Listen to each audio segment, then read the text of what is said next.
Ambati Silks, Kanchipuram Saree Store, now in Vijayawada. Exclusive Pattu Sarees, Salwas and Lehengas. అందరికీ నమస్కారం. నేను స్వరూపపట్లపల్లి. Welcome to Suman TV. ఉమ్మడి ఆంధ్రప్రదేశ్ లో 18 ఏళ్ల క్రితం విజయవాడకు సమీపంలోని ఇబ్రహీంపట్నంలోని ఓ హాస్టల్లో హత్యకు గురైన బి ఫార్మసీ విద్యార్థిని ఆయేషా మీరా హత్య కేసును విజయవాడ సిబిఐ కోర్టు క్లోజ్ చేసింది. రెండోసారి పోస్టు మార్టం కోసం తవ్వి తీసిన ఆమె అవశేషాలను తల్లిదండ్రులకు అప్పగించాలని ఆదేశించింది. ముస్లిం మతాచారాల ప్రకారం ఆయేషా మీరా అవశేషాలకు శుక్రవారం రోజున అంత్యక్రియలు జరపబోతున్నారు. విజయవాడ నుంచి లైవ్ కాల్లో నాతో పాటు రెడీగా ఉన్నారు ఆయేషా మీరా తల్లిదండ్రులైన శంషాద్ బేగం, ఇక్బాల్ బాషా గారు. వారిద్దరితో మాట్లాడదాం. నమస్తే అండి. ఈ రోజు వరకు కూడా ఆమెను చంపింది ఎవరో కూడా ఎవ్వరూ గుర్తించలేకపోయారు. అటు పోలీసులు కావచ్చు, సిబిఐ కావచ్చు. అయితే మళ్ళీ ఇంకొక వైపు చూసినప్పుడు అసలు తవ్వి తీసిన అవశేషాల ద్వారా నిందితులు ఎవరో మేము తేల్చుకోలేకపోతున్నామంటూ ఆ కేసును సిబిఐ కూడా కొట్టివేయడం అనేది జరిగింది. 2019లో రెండోసారి పోస్ట్ మార్టం చేశారు కదా, అప్పుడు ఆమె శరీర భాగాలని వేటిని బయటకు తీశారు. కళ్ళు ఒకటి తీశారమ్మా, తర్వాత హ్యాండ్స్ కి సంబంధించి తీశారు. అప్పుడు తీసి ఉస్మానియా హాస్పిటల్ కి తీసుకెళ్లారమ్మా. అయితే ఇప్పుడు సిబిఐ కోర్టు ఏం చెప్పిందండి? సిబిఐ కోర్టు ఏం చెప్పిందంటే, సిబిఐ వాళ్ళు కోర్టులో సబ్మిట్ చేశారమ్మా. ఏ ఆధారాలు దొరకలేదు, చాలా కాలం అయిపోయింది, ఆధారాలు ఏమీ దొరకలేదు కాబట్టి మేము కేసు క్లోజ్ చేస్తున్నాము అని చెప్పారు. దాంతో ఆ జడ్జి గారు కేసు క్లోజ్ చేస్తున్నాను, వేరే అవకాశం లేదు అని చెప్పింది. తర్వాత ఆ జడ్జి గారు ఏం చెప్పిందంటే, మాకు ప్రొటెస్ట్ పిటిషన్ ఒకటి వేసుకోండి, అవకాశం ఉంది, దానికి వేసుకుంటారా అని అడిగింది. ప్రొటెస్ట్ పిటిషన్ అంటే ఏంటమ్మా, మేమే సాక్షుల్ని తీసుకొచ్చి మేమే కోర్టుకి సబ్మిట్ చేసి మేమే కేసును నడుపుకోవాలన్నమాట. అయితే ఇక్కడ నిందితులే సాక్షులుగా అయి ఇన్నాళ్ళు కూడా కేసు పక్కదోవ పట్టింది. ఎన్నో అన్ని రకాల ప్రలోభాలు అక్కడ ఉన్న వాళ్ళ మీద చేసి కేసుని పక్కదోవ పట్టించారమ్మా. ఇప్పుడు మేము సాక్షుల్ని ఎలా ఎత్తుకోగలము, ఎలా తీసుకురాగలం? అలాగే సైంటిఫిక్ ఎవిడెన్స్ కానీ పాప ప్రాపర్టీస్ కానీ స్పాయిల్ చేశారు. ఆ విషయం సిట్టు కనిపెట్టి కోర్టుకి సబ్మిట్ చేసింది ఆ రోజుల్లో. అయితే మరి ఇవేమీ ఆధారాలు మా దగ్గర లేకుండా మేము సాక్షుల్ని ఎలా తీసుకొస్తాము, దానివల్ల కేసు ఏ రకంగా నిలబడుతుంది, కాబట్టి మా వల్ల కుదరదు, సాధ్యం కాదు అని చెప్పాం. అందుకోసం ఆమె ఏం చెబుతోందంటే, ఆయేషా మీరా తల్లిదండ్రులు కూడా ఏమీ చేయలేమంటున్నారు కాబట్టి కేసు కొట్టేశామని చెప్తుంది. వాస్తవానికి అది కాదమ్మా, ఆధారాలు అన్నీ ఉన్నాయి. ఆధారాలు ఎవరు? అక్కడ ఉన్న హాస్టల్ వార్డెను, ఆమె ఫ్యామిలీ, అలాగే 70 మంది పిల్లలు నా పాప ఉన్నప్పుడు అక్కడ ఉన్నారండి. మరి వాళ్ళందరూ కూడా నిందితులు కాదా? వాళ్ళని సాక్షుల్ని చేసి వాళ్ళు ఇచ్చిన స్టేట్మెంట్ రిపోర్ట్ గా స్వీకరించి ఇన్నాళ్ళు తాత్సారం చేసి ఎవరైతే రాజకీయ నాయకుల పిల్లలు ఉన్నారో మా పాప కేసులో వాళ్ళని రక్షించడం కోసం పోలీసు వ్యవస్థ మొత్తం కూడా మా పాప కేసు నీరు కార్చిందమ్మా. ఆయేషా మీరా శరీర భాగాలని మీకు సిబిఐ ఎప్పుడు అప్పగించబోతోంది? శుక్రవారం 27వ తారీఖు అమ్మా. 27వ తారీఖు మేమే చెప్పాము. మేము మొన్న 18వ తారీఖు కోర్టుకి వెళ్ళినప్పుడు ఆమె మీకు అప్పచెప్తాను, మీరు తీసుకెళ్ళండి. ఎలాంటి మానవ ధర్మం అమ్మా, ఎలాంటి ధర్మం? తల్లిదండ్రులు చేత్తో పట్టుకొని వాటిని తీసుకెళ్ళగలరా? తీసుకెళ్తూ బతికి బట్ట చేయగలరా? లేదు కదమ్మా, చాలా కష్టం. ఇప్పటికే మేము ఎంతో ఎంతో మా జీవితం కూడా సమసిపోయింది ఒక రకంగా, మా పాప మాకు దూరం అవటం వల్ల. అలాంటి పార్ట్స్ మా చేత్తో ఎలా తీసుకొస్తామమ్మా? ఆ రోజు సిబిఐ మా పాప రీఇన్వెస్టిగేషన్ నిమిత్తం పాప బాడీ పార్ట్స్ తీసుకెళ్తూ ఏం చెప్పింది, 10 రోజుల్లో మీ పాప బాడీ పార్ట్స్ తీసుకొచ్చి మీకు అప్పగించి మా డబ్బులతో తిరిగి ఖననం చేస్తామంది. అలా చెప్పిన సిబిఐ 7 సంవత్సరాల వరకు మేము అడుగుతున్న సమాధానం చెప్పలేదమ్మా. అంటే ఇంతకంటే దారుణం సిబిఐ ఏం చేస్తుందమ్మా? మాకు న్యాయం చేస్తుందా? చేయదు. పాప బాడీ పార్ట్స్ తెచ్చి ఇవ్వలేని సిబిఐ, తేవటానికి మనస్కరించని సిబిఐ మాకు న్యాయం చేస్తుందని ఎన్నో ఆశలతో సిబిఐకి అప్పచెప్పించామమ్మా హైకోర్టు ద్వారా. కానీ ఏమీ న్యాయం చేయాల. అది న్యాయం చేయాలనుకోవాలా, ఆధారాలు లేకపోవటం ఏంటమ్మా? ఆధారాలు వీళ్ళందరూ లేరా? ఇంట్రాగేట్ చేయాలి, రిమాండ్కి తీసుకెళ్ళాలి. ఆ పెద్ద పెద్ద గొప్ప వాళ్ళని, చంద్రబాబు నాయుడు కూడా అరెస్ట్ చేసేయారమ్మా. అరెస్ట్ చేసి రిమాండ్కి పంపించారు. తర్వాత ఆధారాలు లేకుండా ఆయన బయటకు వచ్చారు నిర్దోషిగా. ఆయన ఏ తప్పు చేయలేదు కాబట్టి. అలా ఈ సామాన్యులు వీళ్ళని చేయలేరా? అంటే వేటికి లొంగాలి ఈ సిబిఐ వాళ్ళు. ఆధారాలు లేవని చెబుతున్నారు. ఆధారాలు ఉన్నాయి. ఆ ఆధారాల వైపు వీళ్ళు వెళ్ళలేదు. ఎవరి మాటకి లొంగి ఏ వేటి ద్వారా వాళ్ళు లొంగిపోయారో తెలియదు అని ఇవాళ ఆధారాలు లేవంటారు. అమ్మా, కవిత, సౌమ్య, ప్రీతి అనే వాళ్ళు నా పాప రూమ్ లో ఉన్నారు. వాళ్ళ విదేశాల్లో వెళ్ళి సెటిల్ అయిపోయారు. ఇప్పుడు ఆ వాళ్ళని ఇంట్రాగేట్ చేయాలన్నా, వాళ్ళ స్టేట్మెంట్ తీసుకోవాలన్నా తెనాలి కోర్టుకు పిలిపించాలి. వాళ్ళ దగ్గరికి పిలిపించుకోవాలి సిబిఐ వాళ్ళు. అప్పుడు అడగాలి క్వశ్చన్. వాట్సాప్ ద్వారా అడిగారంటమ్మా నిందితులు. వాళ్ళు నా పాపకు రూమ్ లో ఉన్నారు. వాళ్ళు ఆ హాస్టల్ వార్డెనే కదా నా పాపను చంపడానికి కారకులైంది. ఆ గడపలు వచ్చి మా పాపను చంపడానికి కారకులైంది వీళ్ళంతా కదా. కాబట్టి వీళ్ళు నిందితులు కదా. వీళ్ళని ఈ రకంగా ఇంట్రాగేట్ చేస్తారమ్మా? వాట్సాప్ ద్వారా ఇంట్రాగేట్ చేస్తారా? ఇది సిబిఐ చేయాల్సిన పనేనా? కాబట్టి ఇది కావాలని ఒక మైనారిటీలు వీళ్ళేముంది 4 రోజులు ఏడ్చి మర్చిపోతారులే అనుకున్నారమ్మా. అది మేము ఉపాధ్యాయ వృత్తిలో ఉన్నాము. 10 మందికి ఆదర్శంగా జీవించాలని, 10 మంది పిల్లల్ని ఆదర్శంగా భారతదేశ పౌరులుగా, ఉత్తమ పౌరులుగా తయారు చేయాలని మేము ఆ వృత్తి స్వీకరించి జీవిస్తున్న వాళ్ళమమ్మా. మేము ఎలా ఒప్పుకుంటాం తల్లి? ఆయిషా మీరా కేసు క్లోజ్ అవ్వలేదు. మేము ఎట్టి పరిస్థితుల్లో ఈ రాష్ట్ర ప్రభుత్వం దగ్గరికి, సీఎం గారి దగ్గరికి కూడా వెళ్ళి సిట్టింగ్ జడ్జితో, హైకోర్టు సిట్టింగ్ జడ్జితో జ్యుడిషియల్ ఎంక్వైరీ వేసి ఆ రోజు మా పాప కేసుని నీళ్లు కాచిన పోలీస్ ఆఫీసర్స్ ని, ఆ హాస్టల్ వార్డెన్ ఫ్యామిలీని, అక్కడ ఉన్న ఆ పిల్లలు 70 మంది పిల్లలు ఉన్నారు, వాళ్ళందరినీ ఇంట్రాగేట్ చేసి రాత్రి 11 నుంచి ఉదయం 5 వరకు ఏం జరిగిందో రాబట్టమని మేము గట్టిగా డిమాండ్ చేస్తూ రాష్ట్ర ప్రభుత్వాన్ని విజ్ఞప్తి చేస్తున్నామమ్మా. 2007 డిసెంబర్ 27న ఆయేషా మీరా హత్యకు గురైంది. ఇప్పుడు రెండోసారి మళ్ళీ 2026 ఫిబ్రవరి 27న శుక్రవారం రోజు ఆమెకు అంత్యక్రియలు చేయబోతున్నారు. చనిపోయిన వ్యక్తికి ఒక రకంగా ఉంటాయి. ఇప్పుడు చూసినప్పుడు ఆయేషా మీరా తల, అలాగే ఒక చేతి భాగానికి మీరు అంత్యక్రియలు చేయబోతున్నారు. వినడానికే మాకే ఎంతో బాధాకరంగా ఉంది. అసలు మీ కండిషన్ ఎలా ఉందో నేను ఊహించుకోగలను. ఎలా చేస్తారండి అంత్యక్రియలు అనేవి? పూర్తిగా నేను మా పాప పార్ట్స్ ఏవి తీసుకెళ్లారో నేను అక్కడ లేనమ్మా, చాలా దూరంలో ఉన్నాను. నేను చూసి తట్టుకోలేను. అందువల్ల మా మిస్సెస్ రావడానికి కుదరదు. మతాచారం ప్రకారం జెంట్స్ మాత్రమే అక్కడికి వెళ్తారు అన్నమాట. నేనేమీ చూడలేదమ్మా. వాళ్ళు చెప్పుకుంటే విని నేను చెప్తున్నా ఏ పార్ట్స్ వెళ్ళినాయో. మా పిల్లలు కొంతమంది చూశారు. అయితే వాళ్ళు హైదరాబాద్ లో అలా ఉన్నారమ్మా. ఏమేమి తీసుకెళ్లారో కూడా తెలియదు. అయితే వన్స్ అసలు తీయకూడదమ్మా. మా ముస్లిం పద్ధతి ప్రకారము ఖననం చేసిన తర్వాత మళ్ళీ తీయకూడదమ్మా. అయినా న్యాయం జరుగుతుందని మేము మతానికి వ్యతిరేకంగా పనిచేసి ఇది సమాజం కోసం. అమ్మ, మా పాప మాకు దూరం అయితే మా పాపను ఎవరన్నా తీసుకురాగలరమ్మా? ఎవ్వరు తీసుకురారు. ఆ భగవంతుడు కూడా మళ్ళీ ఇవ్వడు కదా తల్లి. భగవంతుడి దగ్గరికి వెళ్ళిపోయింది, ఆయన ఒడికి చేరిపోయింది. మరి మళ్ళీ రాదు కదా తల్లి. మరి మేము ఎందుకు కోసం ఈ 18 సంవత్సరాల పోరాటం ఎందుకు చేస్తున్నాం? సమాజం కోసం. ఇంకో ఆడపిల్లకి ఇలాంటి అన్యాయం జరగకూడదని, దానికోసమే మేము పోరాడుతున్నాం. మరి అట్లాంటప్పుడు రీఇన్వెస్టిగేషన్ చేసినప్పుడు ఏం జరుగుతుందంటే, ఇప్పుడు మామూలుగా తీసుకెళ్లి మళ్ళీ ఆ సమాధిలోనే ఇవన్నీ కూడా తీసి అవన్నీ కూడా లోపల పెట్టి వైట్ క్లాత్ లో చుట్టి లోపల పెట్టి దువా అని చదువుతామమ్మా. ఆశీస్సులు, భగవంతుడు ఆశీస్సులు అందించాలి, మా పాప ఆత్మకి శాంతి చౌకారాలని దువా చదువుతారు. అక్కడ క్లోజ్ చేసి అలా చేసి వస్తామమ్మా. ఆయేషా మీరాని అంత దారుణంగా హత్య చేసిన నిందితులు ఎవరో ఈ రోజుకి మన సిస్టమ్ గుర్తుపట్టలేకపోయిందండి. ఆమె ఆత్మ ఇంకా ఏం శాంతిస్తుంది? ఏ ఆడపిల్ల కూడా పడనంత కష్టం, హింస ఆయేషా మీరా పడి చనిపోయింది. అలాగే ఏ తల్లిదండ్రులకి రాకూడని కడుపుకోత మీకు వచ్చింది. శంషాద్ బేగం గారు, అలాగే ఇక్బాల్ బాషా గారు, ఈ రోజు కూడా మీ కూతురు కోసం మీరు చేస్తున్న పోరాటం మిమ్మల్ని ఎంతో మంది ఉదాహరణగా గొప్పగా చెప్తూ ఉన్నారు. శంషాద్ గారు, ఆ రోజు ఆయేషా మీరా చనిపోయినప్పుడు మీకు ఆమెకి సంబంధించిన కబురు ఎలా అందింది? అక్కడికి వెళ్ళేసరికి ఆయేషా మీరా డెడ్ బాడీ ఎలా ఉంది? మేము అసలు చూడలేదమ్మా డెడ్ బాడీ. మాకు చూపించలేదు తల్లి. మేము 9 దాకా నేను అక్కడే ఉన్నాను. మా తనతో మాట్లాడుతూ ఉండి 9 గంటలకి తెనాలి వచ్చాను. పొద్దున్నే 6:15 వార్డెన్ భర్త అయినప్పుడు శివరామకృష్ణ ఫోన్ చేశాడు. మీ అమ్మాయికి సీరియస్ గా ఉంది, రమ్మన్నాడు.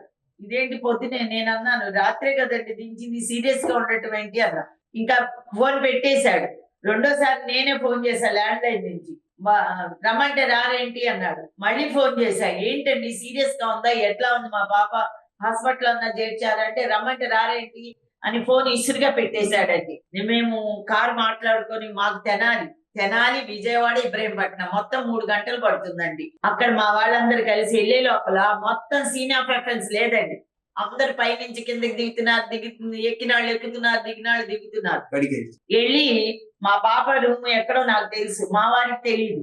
అంటే పెద్ద గొప్ప రాణి కదా, హాస్టల్ వాడేది, మగవాళ్ళని రానివ్వదు, తల్లిదండ్రుల్లో మా తండ్రిని రానివ్వదు, ఆ అమ్మని మాత్రమే రాణిస్తుంది పైకి. నేను వెళ్ళి చూసా మా పాప దగ్గర మొత్తం కడిగేసింది, పాప కనపట్టాల. బెడ్ మీద నేను బెడ్ ఎలాగైతే వేస్తున్నాను అట్లాగే ఉంది, చక్కగా నీట్ గా వేసి వచ్చా, ఇస్త్రీ చేసింది బెడ్షీట్, అది ఎలా వేసానో అలాగే ఉందండి. నేను చూసా, ఏదండి మా పాపని కిటికీ దగ్గర బయటకు వచ్చి చూస్తే నీళ్లు మొత్తం కడిగేస్తున్నారు. ఆ నీళ్లలోనే నేను కూర్చున్నా. సిఐ మురళి వస్తే అడిగారు, మా పాప ఏంటంటే అంటే హాస్పిటల్లో ఉందమ్మా అన్నాడు. అంటే మాట్లాడుతుందా అండి అంటే మాట్లాడుతుందమ్మా అన్నాడు. ఇంక నేను అలాగే కూలిపోయానండి. మాకు ఎప్పుడు చూపించారంటే బాడీని 3 గంటలకు చూపించారండి. మధ్యాహ్నం 3ంటికి చూపించారు. పొద్దున్న 8ంటికి వెళ్ళిన వాళ్ళకి 3ంటికి చూపించారు, సంతకాలు చేయించుకున్నారు. ఇక అంతే. మా బాడీనేమో తీసుకెళ్లి ఇబ్రహీంపట్నం దగ్గర స్టేషన్ దగ్గర కాసేపు ఆపారంట, 1 గంట. అక్కడి నుంచి హాస్పిటల్ తీసుకెళ్ళాము. మా పాప సూట్ కేసు అన్ని ఇట్లా ఇసిరేసి ఉన్నాయి. ఈ బెడ్షీట్ పక్కనే ఒక దేవుడి ఇదిలాగా ఉంటుంది, అది మంచం వేసి ఉంటే కనపడదు. దానిలో నేను డబ్బులు పెట్టా, దానికి చిల్లర డబ్బులు, 500 రూపాయల నోట్లు, 20 రూపాయల నోట్లు పెట్టాను. అవి మాత్రం ఒక పోలీస్ వచ్చి 3 500 ఇస్తే 2 500 నా చేతిలో పెట్టాడు, 20 రూపాయలు ఈ చేతిలో పెట్టాడు. ఇంకా చిల్లర అంతా అట్లాగే ఉంది. నేను 2 జామకాయలు కూడా తీసుకెళ్ళి, అవి కూడా అలాగే ఉన్నాయమ్మా. అలా మాకు అవన్నీ ఇచ్చేసి సూట్ కేసులో పెట్టేసి ఎస్ఐ శ్రీనివాసు తీసి వెళ్ళిపోండి అని చెప్పి దీనిలో కారులో ఇసిరేసాడమ్మా సూట్ కేసు. మేము ఇంకెళ్ళి గవర్నమెంట్ హాస్పిటల్లో ఎంతోసేపు ఉండాల, పాప 20 నిమిషాల్లో మాకు బాడీని ఇచ్చేసారు అంబులెన్స్ లో. మేము తెచ్చేసుకున్నాం. తర్వాత అసలు బాడీని ఎలా చేశారంటే పోస్ట్ మార్టం ఒక జంటు, యాక్చువల్ గా లేడీనైతే ఆడవాళ్ళనైతే గైనకాలజిస్ట్ ఉంటుంది, లేడీ డాక్టరే చేస్తుంది పోస్ట్ మార్టం. జంట ఎంబీబీఎస్ డాక్టర్ తో చేయించారమ్మా. చేయించి మా పాపకి మెళ్ళ గొలుసు, పోగులు, అలాగే రింగు, పట్టీలు అన్ని తీసి ఇచ్చేసారు. అప్పటికప్పుడే ఇచ్చేసారు. ఒక 500 రూపాయలు తీసుకుని ఆ క్లాత్ చుట్టి ఇచ్చేసారు పాపకి. మేము ఇంటికి తెచ్చుకున్నాం. మేము ఇంటికి తెచ్చుకున్నాక ఎస్ఐ శ్రీనివాసం, తాహిరా బేగం ఇద్దరు వచ్చారు. వెంటనే ఎవరైనా పోలీసులు మాకు అప్పగిచ్చినాక పోలీసులు ఇంటికి రావు. ఇంటికి వచ్చేసి తాహిరా బేగం మా పాప మంచం దగ్గరే నుంచొని మేము మంచం మీద పడుకోబెడతామమ్మా. ఆ మంచం మీద పడుకోబెడితే అక్కడే మామూలుగా ఏంటంటే స్నానం చేయిస్తాం. స్నానం చేయించాలంటే ఆమె ఏమందంటే, స్నానం చేయించద్దు, ఏమొద్దు, ఓపెన్ చెయ్యొద్దు అని అంటే, అప్పుడు మాకు మౌజన్ సాబ్ ఉంటారు, ఆయన ఏం చేశారు, బకెట్లతో మంత్రించి స్నానం చేయించారమ్మా. స్నానం చేసి నీళ్లు చల్లేసి తీసుకొని వెళ్ళిపోయారు. తీసుకెళ్లిపోయిన తర్వాత తాహిరా బేగము, ఎస్ఐ శ్రీనివాసు, మా తమ్ముడు వాళ్ళ బాబు ఇంత ఉంటాడు, వాడు 11 ఏళ్లే ఉంటది, చిన్నపిల్లాడు, ఇంకొకడు కొంచెం పెద్ద ఉంటాడు, వాళ్ళిద్దరిని ముగ్గురిని తీసుకెళ్లిపోయారమ్మా పోలీస్ స్టేషన్ కి. ఎందుకంటే ఇప్పుడే పని ఉంది అని తీసుకెళ్లి 3 రోజులు ఉంచుకున్నారమ్మా. పసిపిల్లాడు ఏం చేస్తాడు చెప్పమ్మా, జుట్టు కత్తిరించి వాడి చేత రాయిస్తే వాడు భయపడిపోయి జ్వరం కూడా వచ్చిందమ్మా. అలా చేశారు. అసలైన నిందితులనేమో అక్కడ పెట్టుకున్నారు. పైగా మా ఇళ్ళ చుట్టూ తిరిగి, మా ఇంటి చుట్టూ పోలీసులు, వాళ్ళల్లో 24 సంవత్సరాల వయసున్న వాళ్ళు, ముస్లింలో 24 సంవత్సరాల వయసున్న వాళ్ళు, వాళ్ళ చుట్టాలు ఎవరన్నా ఉంటే చెప్పండి అని అందరికి చెప్పారమ్మా. మా చుట్టుపక్కల వాళ్ళకి. మాకు అంత ఏజ్ లేదు, మా పాపే పెద్దది. మా పాపకు అప్పుడు 17 సంవత్సరాలమ్మా. జస్ట్ ఇంటర్ అయిపోయింది, ఎంట్రన్స్ రాసింది, సీట్ వచ్చిందని ఆ దరిద్ర పోసి నిమ్రా కాలేజ్ లో చేర్చామ్మా, మైనార్టీ కాలేజీ. కానీ ఆ సన్నాసులకి మైనార్టీ పాపే ఇలా జరిగింది అని చెప్పి ఆ కాలేజీ యాజమాన్యానికి లేదు. అంటే ఇక్కడ క్యాస్ట్ కూడా ఇది ఉండదమ్మా. డబ్బు ఎవడుకుంటే వాడే రాజు, అది డబ్బున్న వాళ్ళకే ఎక్కడైనా సరే ఉంటుంది. అయ్యో మన మైనార్టీ పాపే, మనకి సీట్ వచ్చింది, మన కాలేజీలో చదువుతుంది, ఈ పాపకి ఇలా అన్యాయం జరిగింది అని చెప్పి కనీసం సానుభూతి కూడా, సంతాపం కూడా ప్రకటించలేదు. అట్లాంటి దరిద్ర ఇది అన్నమాట. ఎందుకమ్మా ఆ పేరుకి మైనార్టీలు అని చెప్పి ఆ ఇదని ఇదని చెప్పుకోవటం ఎందుకు అంటే అక్కడ డబ్బున్న వాడికే ఏదైనా కులము మతము అన్ని గుర్తొస్తాయి, డబ్బు లేనాడికి ఏమి ఉండదు. ఆయేషా మీరాని బాత్రూమ్ లోకి తీసుకెళ్లి హత్య చేసినట్టుగా అక్కడ సీన్ ఆఫ్ అఫెన్స్ కనిపిస్తుందన్నారు. మాకు గుర్తు చేయొద్దు ప్లీజ్. మాకు గుర్తు చేయొద్దమ్మా, క్రియేషన్ అదంతా వాళ్ళు వాడిన నాటకం అన్నమాట. వాళ్ళ కోసం ఆడపిల్లల కవిత సౌమ్య ప్రీతి కోసం బాయ్స్ వచ్చారమ్మా, వాళ్ళ కోసం. అలాగే మేము కూడా మంచాం కాదు వార్డెన్, మాకు తర్వాత తెలిసింది పాపాలు అయినాక అందరు గోల పెట్టారు. వార్డెన్ కూడా ఇల్లీగల్ పనులు చేస్తూ ఉంటది. సెలవులు ఇస్తే 10 రోజులు ఆ పిల్లలు ఇళ్లకి వెళ్ళలేదు. ఎవరైనా ఒక్కరోజు సెలవు వచ్చిన ఇంటికి వెళ్ళిపోదాం అనుకుంటారు హాస్టల్లో ఉన్న పిల్లలు. 10 రోజులు సెలవులు ఇచ్చినా కూడా వెళ్ళలేదు, మళ్ళీ రివోపింగ్ దాకా ఉన్నారు. అంటే వాళ్ళు ఎలాంటి వాళ్ళు ఒకసారి అర్థం చేసుకోండి. వాళ్ళు సీనియర్స్ అన్నమాట. పైగా ఈ వార్డెన్ ఇల్లీగల్ పనులు చేస్తుంది. మా పాప అక్కడ పడుకుంది కదా, బాయ్స్ వచ్చారు, చూసిందని చెప్పి కిటికీ కేసు కొట్టేసి బిందుతో అదిమేశారమ్మా. మా పాప ముక్కు చాలా బాగుంటది, ఇక్కడ అది వేసినట్టుగానే ఉంది.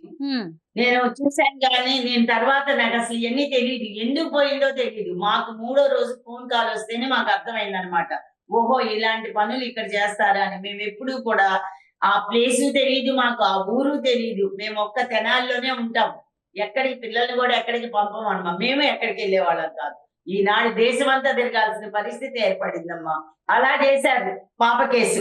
అలాగే నీరు గార్చేశారు మొత్తం. శ్రీ ఆనంద్ వచ్చాడు, సిపి ఆనంద్, మొత్తం పిల్లలందరూ స్ట్రైక్ చేస్తుంటే వాళ్ళ కాలేజీలకి వెళ్ళి మీరు కనుక బయట కూర్చుంటే ఒక్కొక్కడి మీద కేసు పెడతానని చెప్పాడు. అలా పిల్లలందరూ తప్పించుకున్నారు. చాలా మంది రాజకీయ నాయకులు వచ్చారు, అందరూ వచ్చారు, ఏమీ చేయలేని పరిస్థితి. ఎందుకంటే ఉన్న ఎవిడెన్స్ అంతా కూడా రూపుమాపారు, కడిగేశారు. తర్వాత సీన్ ఆఫ్ ఎఫెన్స్ లేదు. అలాగే డెడ్ బాడీ లేకుండా రెవెన్యూ డిపార్ట్మెంట్ ని పంచనామాని రెవెన్యూ డిపార్ట్మెంట్ వాళ్ళని బెదిరించి పోలీసులు రాయించుకున్నారు తప్పితే అక్కడ పంచనామా అనేది జరగలేదు. బాడీ ఎక్కడ ఉంటుందో అక్కడే రాసుకోవాలి. అసలు అక్కడ ఏం జరగలేదు. పాప మా ఇంటికి వచ్చేసింది, మేము తీసుకెళ్లిపోయాం, ఖననం కూడా చేసేసాం. 7 లోపలే చేసేసామమ్మా. అంటే మాకు ఖురాన్ ప్రకారం ఏంటంటే ఎప్పుడైతే చనిపోతారో అప్పుడు వెంటనే ఖననం చెయ్యాలి, అది పుణ్యం వస్తుంది అని చెప్తారు. రాత్రి నిద్ర చేయకూడదు అంటారు. అందుకని చెప్పి మాకు ఇవన్నీ తెలియదు కదమ్మా, అలా చేసేయటం జరిగింది. ఈ లోపల పంచనామా రెవెన్యూ డిపార్ట్మెంట్ వాళ్ళు బెదిరించి పోలీసులు రాయించుకున్నారు. FIR లో పాపకు అప్పటికి 17 సంవత్సరాలమ్మా, 19 సంవత్సరాలను రాయించారు. మేము హైకోర్టులో కూడా పాప బర్త్ సర్టిఫికెట్ ప్రొడ్యూస్ చేయటం కూడా జరిగింది. ఇవన్నీ సాక్ష్యాలేకమ్మా. సాక్ష్యాలు లేవని చెత్త వెధవలు చెబుతారు ఎందుకమ్మా? వెధవలు ఏం చదువుకున్నారమ్మా వాళ్ళు? ఏమి సొసైటీకి ఆదర్శంగా నిలబడతారమ్మా వాళ్ళు? ఈ కేసు విచారణలో చాలా మందిని విచారించారు, కొంతమందిని అరెస్ట్ చేశారు, కొంతమంది జైలుకు పంపించారు, మళ్ళీ వాళ్ళని బయటికి తీసుకొచ్చారు. ఇలా చాలా రకాలుగా అయితే ఈ విచారణ అనేది జరిగింది. ఈ రోజుకి మీకు ఎవరి మీద అనుమానం ఉందండి? మీకు ఎవరు ఇన్ఫర్మేషన్ ఇచ్చారో ఎవరిని అరెస్ట్ చేయలేదు. ఈవెన్ వార్డెన్ కూడా అరెస్ట్ చేయలేదు. 79 మంది పిల్లలు ఆ రోజు నేను తీసుకెళ్ళినప్పుడు 79 పిల్లలను కూడా మా ఎదురుగానే సూట్ కేసులు ఇచ్చి సిపి ఆనంద్ పంపించాడు. వార్డెన్ కింద గ్రౌండ్ ఫ్లోర్ లో ఒక బ్యాంక్ ఆయన ఉంటే వాళ్ళని వెకేట్ చేయించి ఆ రూమ్ లో పెట్టి చుట్టూ ప్రొటెక్షన్, పోలీస్ ప్రొటెక్షన్ పెట్టాడు. ఎక్కడ అరెస్ట్ చేశారు? ఎవరు చెప్పారమ్మా మీకు అరెస్ట్ చేసినట్టు? సత్యం బాబు దగ్గర నుంచి మధ్యలో ఇంకొక వ్యక్తిని, అలాగే వంట మనిషిని, ఇలా రకరకాల వ్యక్తుల్ని అరెస్ట్ చేయడం, విచారణ జరపడం జరిగింది కదా.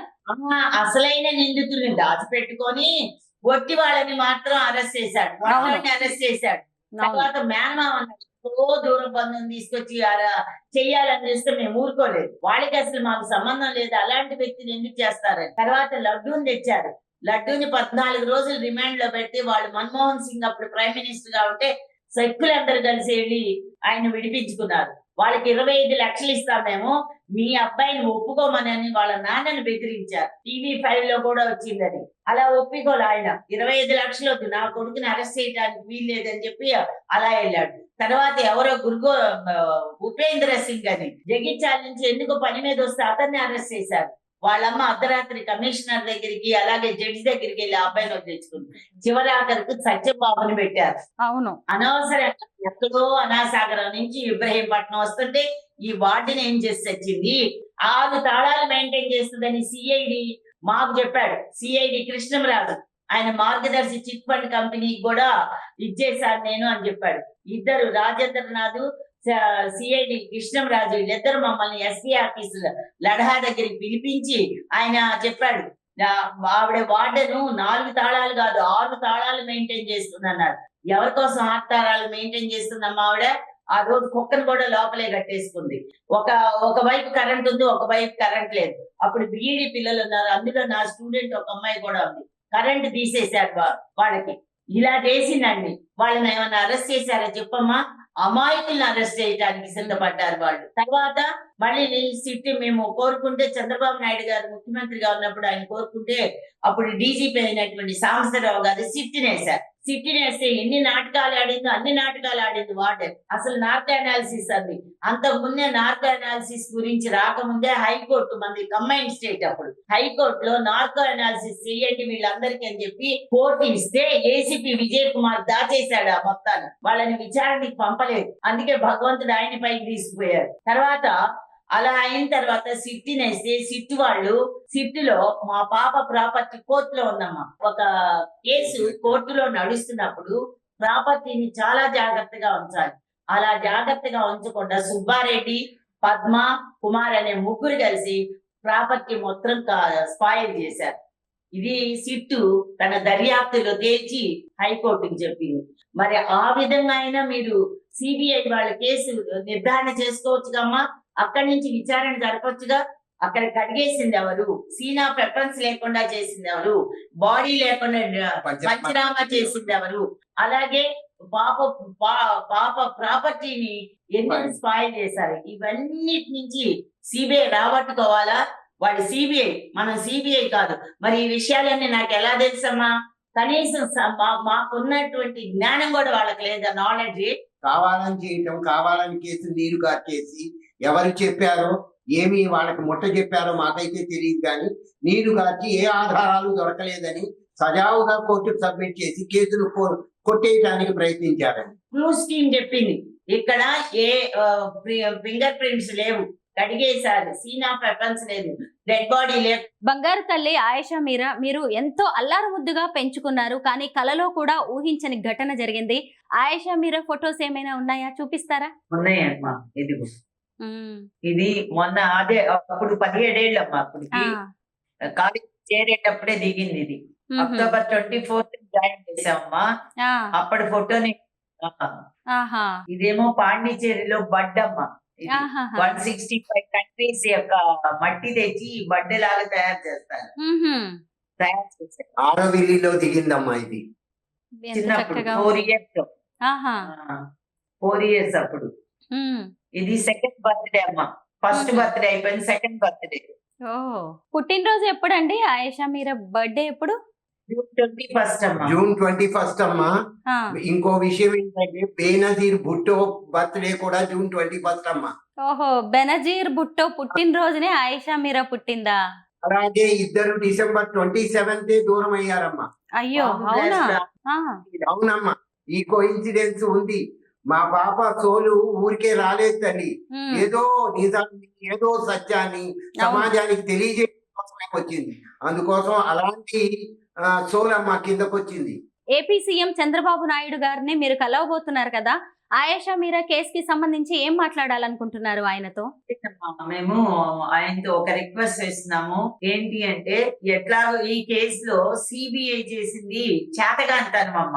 సాక్ష్యాలు లేవు కాదు, ఆధారాలు లేవు కాదు. నేను ఇప్పుడు మీకు చెప్పాను కదా, అవన్నీ ఆధారాలే. అవన్నీ తీసుకుంటే నేరస్తులు ఎవరో బయటకు వస్తారు. కాకపోతే వీళ్ళు అమ్ముడుపోయారు అంతే. చెత్త సిబిఐ, భారతదేశంలో ఉన్న సిబిఐని అత్యుత్తరమైన సంస్థ అంటారు. కానీ మన సిబిఐ మాత్రం ఇదేదో అమ్ముడుపోయింది అంతే. ఆధారాలు లేవంటది ఏంటమ్మా? ఇప్పుడు మీకు చెప్పినవన్నీ ఆధారాలే కదా. సామాన్య మానవుడు కూడా అర్థమయ్యే విధంగా ఉన్నాయి ఆధారాలు. కోర్టుకు వెళ్ళి ఆధారాలు లేవని చెప్తే సరిపోతుందమ్మా? ఆధారాలు లేవు కాదు, మాకు చేత కాలేదంటే బాగుండేది. ఆధారాలు ఉన్నాయమ్మా, ఇవన్నీ ఆధారాలే. మేము ఇప్పుడు చంద్రబాబు నాయుడు గారికి విజ్ఞప్తి చేసుకునేది ఏంటి అంటే, మహిళా కమిషన్ చైర్మన్ గారి దగ్గరికి వెళ్ళామమ్మా, రాయపాటి శైలజ గారి దగ్గరికి. ఆమె చంద్రబాబు నాయుడు గారి దగ్గరికి తీసుకెళ్తామన్నారు. మేము 3 డిమాండ్స్ అడిగామ్మా. ఒకటి, December 27th పాప అలా అయిన రోజు అనమాట. అందుకని December 27th సంస్మరణ దినం, ఆయేషా మీరా సంస్మరణ దినంగా ప్రకటించమంటున్నామా. రెండోది, ఆమె పేరుతో ఆయనే ట్రస్ట్ ఏర్పాటు చేసి, ప్రభుత్వం తరఫున ట్రస్ట్ ఏర్పాటు చేసి పేద పిల్లలు ఉంటారు, అలాగే ఇలా బలైన పడినటువంటి ఫ్యామిలీస్ ఉంటాయి, అలాగే ఆ పిల్లలు కూడా చాలా కొంతమంది ఇలా దూరమైన వాళ్ళు ఉంటే వాళ్ళకి హెల్ప్ చేయమని అడుగుతున్నామ్మా. మాకేం అక్కర్లేదమ్మా. మూడో పాయింట్ ఏంటంటే హైకోర్టు సిట్టింగ్ జడ్జి ద్వారా జ్యుడిషియల్ ఎంక్వైరీ చేసి సోకాల్డ్ ఆఫీసర్స్, నేను వాళ్ళ పేర్లు కూడా చెప్తా, సిపి ఆనంద్, అలాగే CI Murali, SI Srinivas, SI Tahira Begum, అలాగే ఎన్టీఆర్ కానిస్టేబుల్ హనుమంతరావు లిక్కర్ కేసులో అరెస్ట్ అయి ఉన్నాడు.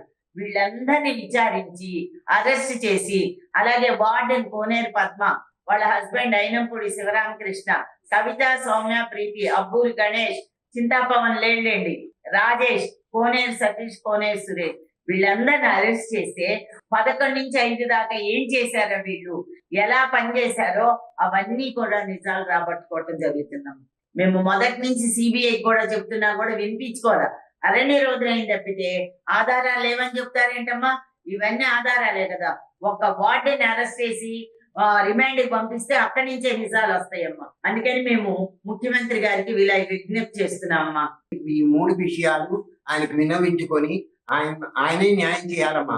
ఆ రోజు ప్రతిపక్షంలో ఉన్నప్పుడు ఈవెన్ అధికారంలో ఉన్న రాజశేఖర రెడ్డి గారితో కూడా ఆయన ఎదిరించి పాపకి అన్యాయం జరిగింది, మైనారిటీ పాపకి అన్యాయం జరిగింది, న్యాయం చేయాలని ఆ రోజు డిమాండ్ చేసి ఎంతో వెన్నంటి ఉన్నారని మాతో పాటు చాలా చాలా ప్రభుత్వ చాలా సమావేశాలు కూడా ఏర్పాటు చేసి వాస్తవాల్ని ప్రజలకి మేము చెప్పుకోవడానికి దోహదం చేశారు. ఆయన తప్పకుండా మీ పాపకి న్యాయం చేస్తాను అని ఆ రోజు చెప్పారు. అలాగే ప్రభుత్వం అధికారంలోకి వచ్చిన తర్వాత కూడా సిట్ చేశారు. అయితే సిట్టు చేయలేకపోయింది. వీళ్ళంతా ప్రలోభానికి లొంగిపోయారు, పోలీస్ ఆఫీసర్లు మొత్తం. అయితే ఇవాళ ఈ అవకాశం వచ్చింది, అలాగే మా అవసరం ఉంది కాబట్టి ఇది మా పాపని ఎలాగూ తెచ్చిపెట్టలేరు ఎవరు కూడా.